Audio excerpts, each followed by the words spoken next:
Hardhaa waan haryaa qabadhe isin dhufee maaltu haryaa miti jechuun keessan hin oolu. Hordoftoota kabajamtoota kiyyaa wanni haarofti meeshaalee garaagaraa bitachuu warroonni barbaadan warroonni sapiraayisii yookiin immoo maatii keessan jaalallee keessan wantoonni haarofti anis keessatti isin qabadhe dhufu fakkeenyaaf ijoolleen biyyoota irraa reef deemaa jirtan ijoolleen jaalallee keessan sapiraayis gochuu barbaadan tokkoffaa jaalallee keessan sangaaf sapiraayis gootan viidiyoon isinii waraabamee lafa yoo kaa'ame faayidaa isinii waan qabuuf wantoota kanallee irratti hojjedha jedhee yaada. Assalamu alaikum warahmatullahi wabarakatuh. Akkam jirtu naga keessan fayya keessan isin jecha anillee naga koota alhamdulillah galata rabbi isin akkam jirtu naga jirtu jajabaatu isin jedha warroonni channel keenya faaraa taatan subscribe godha like share gochuun dagatina inshallah wantoota ila hanga biyyoota barbaadanitti isin deemuu nan danda'a inshallah akkas isin jechuu barbaada wanni haaroftan isin qabadhe namoonni meeshaa garaagaraa bitachuu barbaadan namoonni maatii keessan surprise gochuu barbaadan namoonni jaalallee keessan surprise gochuu barbaadani kanarratti isin hojjedhe namoonni barbaadan bakka barbaadanitti meeshaa keessan ta'ee maatii keessaniif ta'ee wantoota hundumaraayyuu isin hojjechuuf murteeffadhee jirachuudha isinillee immoo akkana jajjabeessitanii abdiinatti hortanii humna naataatan abdii isinirraa qaba asumaan wantoonni finfinnee keessatti ta'amaa jiru maaltu ta'amaa jira maaltu ta'amaa jirris kana odeeffannoo ofii kootis wanta jarasan yaada kootittis injira namoota hattoota akkasiisan otoo namaaf mijaa'e otoo biyya keenya kana keessatti seerri gadhaabbata poolisiin gadhaabbata karaa gubbaratti otoo kaameraan galee ijoolleen keenya biyyoota arabaatii dhufan hin miidhaman jechuudha. Kanarrattillee inshallah foormishiina isin kenna yeroo galtan akkamitti akka galtan yeroo galtan karaa kamiin akka dhuftan eenyu bira akka dhuftan mataa kiyyaanillee anin jira miti namni jira nama saniif isin islaachutu jira nama kennan alattis akka nama biraatiin tarkaanfanne isin jechuu barbaada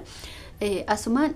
wanni ani irratti isin hojjechuu barbaadu meeshaalee barbaadan yoo na agarsiisii deemitiin waraabii viidiyoon waraabii meeshaa babbareedeetan meeshaalee babbareeda irratti hojjedhe isin waraabuu nan danda'a jechuudha akkasuma namoonni waan jiraniif meeshaalee quality meeshaalee bifoota isin barbaadanii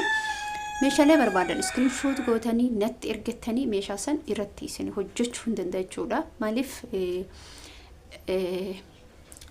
amma jechuun biyya kee keessa jira biyya ambaa keessa jiru biyya kee keessatti bakka feete deemuu dandeetta jechuudha kana irratti isin hojjedha jedhee abdii qaba isinillee immoo akkana jajjabeessitan abdii guddaa isin qaba warroonni immoo tuyuu mana tolfachuu barbaadan bifirraa algarraa qumsaaxinirraa ta'e wantuma barbaadan irraa eloo jechuun dagatina yoo isin barbaadan lakkoofsa kee isiniif kaaya YouTube kee ammoo akka subscribe naa gootanii akka naa guddiftan abdii isinirraa qaba anillee isin malee maal qaba isinillee ana malee maal qabdanii reefu dhufaa jirti maal jechuu odoon taane akkana jabeessitan dhibbumaan dhibbatti abdii isinirraa qaba isin jechuu barbaada hordoftootaafi kabajamtoota kiyya kanuma wannan isin qabu wannan isin jechuu barbaadu inshallah abdii guddaa isinirraa qaba na jajjabeessaa na bira dhaabbadha akkuma gaafa dura isiniin jedhe waan biraan odoon taane guddina kiyya kana barbaada gara kanaan na bira dhaabbadha isin jechuu barbaada hordoftoota kabajamtoota kiyya wantoota adda addaatu jira karaa baankiitillee rakkoon karaa baankiitillee hedduutu jira jechuudha rakkoon karaa baankiitillee namoonni tokko bilbil mallaqa isaanii yeroo galchanii yoo irratti galiin galchi yoo irratti baasiin baasinis rakkoo kanallee namoonni keessa kee beekan namoonni waa'ee kee bakkeessi hatuu danda'u jechuudha dhugaa dubbachuuf waa'ee kanarrattillee isinii ifa bilisa dhibbatti bilisa isinii godha kan abdii isinirraa qaba isin jechuu barbaada assalaamu alaikum warahmatullahi wabarakaatu hordoftoota kabajamtoota kiyya jiru Itoophiyaa ta'etti ka agartanii kanaaf jecha isinin jedha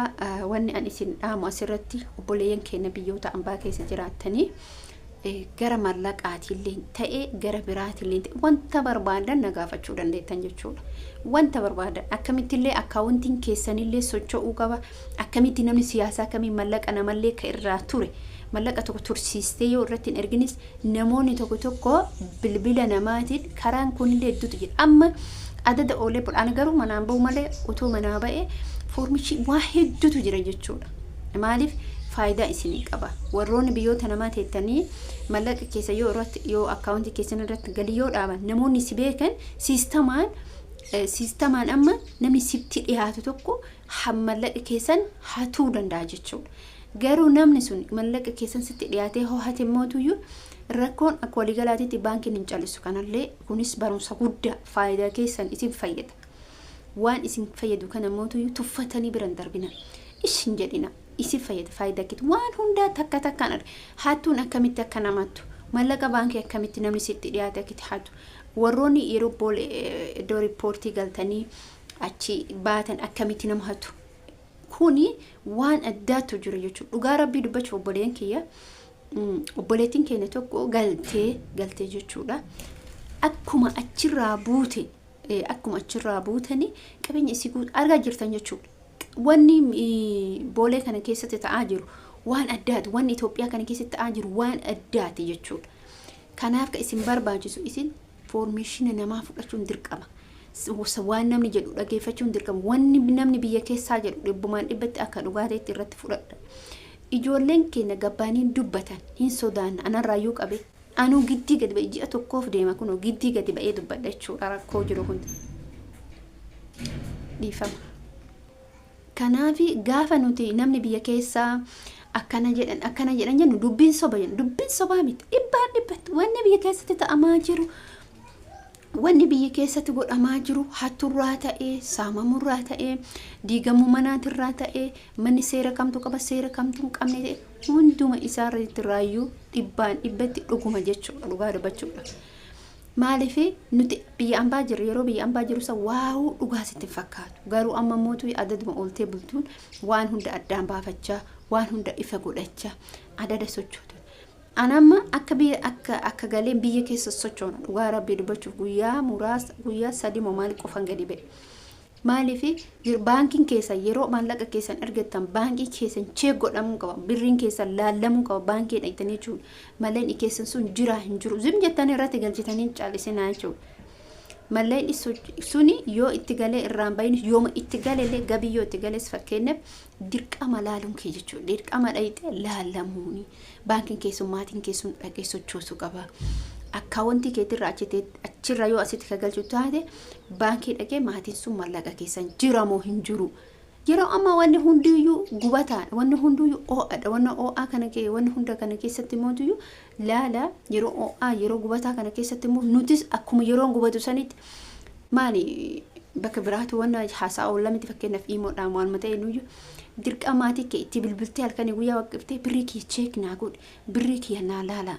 birriin kee akkaawuntii kee irra meeqatu jira 100 jiramo 10 jiramo 50 jiramo 100 jiramo 500 jiramo cheek godhamee walaqaa irratti sii barreeffamee baankii garagaraati yaani baankiin hedduutu jira waan ta'e hundumarraayyuu ati dirqama laaluu qabda cheek godhuu qabda jechuudha kanaaf akkas isiniin jechuu barbaada obboleeyyan kee jajjabaadha of eeggannoo cimaa godha ijoollee keenya warroota gurguddaa ta'an immoo foormeeshina amma namni biyya keenya waan fedhe abbaa feetetti atama abbaa feetetti dhiyaattee gaafachuu dandeetta abbaa feetetti baankii tokko keessa dhayxee nama tokkoyyuu haasofsiite mallaqa kee cheek naa godhi warri keessuun jechuun mallaqa kee cheek naa gorsisa nama tokko achuma keessa hojjetu cheek gorsisan si ilaalan ukkaamamtaniin taa'ina calliftanii birriin kee 100 haga kana miiliyoona haga kana jedhin yoo dhaqanii cheek godhan rakkoodha isin jechuu barbaada namoonni lakkoofsa kee barbaada yoo ka barbaadan ta'e lakkoofsa kee isinii maxxansa meeshaa garagaraa isin hojjechuuf abdii kudha amma ka'een jira jechuudha amma alhamdulillah rabbil alamin namni yeroo biyya galetti waa hedduutu nama mudata waan ta'eef dafee hin bada miidiyaarra alhamdulillah si'achi hin badu galgalas ganamas isin hojjedha yeroo kamoo isin bira jira isin yoo na jabeessitan isin jechuu barbaada assalamu alaikum warahmatullahi wabarakatuh